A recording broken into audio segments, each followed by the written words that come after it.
中央社记者郑重生华盛顿24日专电，美中贸易谈判代表这个周末加班在华府继续谈判后，美国总统川普今天指出，在重要的结构改革议题上有实质进展。他宣布延长对中国调升关税的期限，但未给出具体时间点。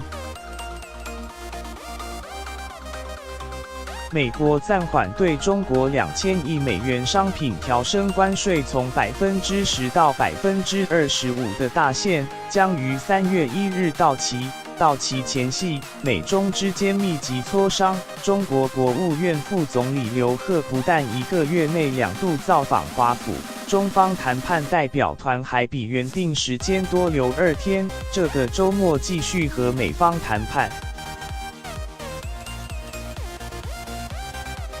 刘鹤22日在白宫椭圆形办公室和川普会面时，川普就已明示不排除延长关税大限。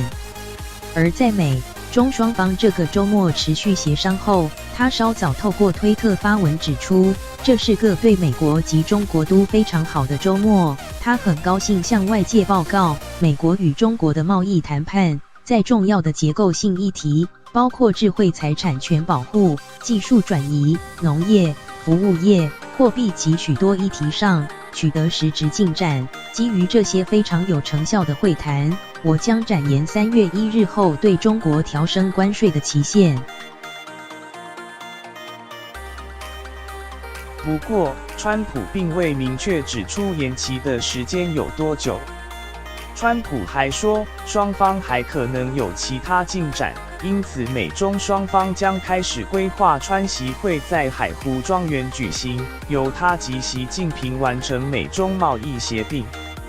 川普上周会见刘鹤时就已提到，最终将由他与习近平拍板定案，而双方见面的地点可能在海湖庄园，时间则可能很快。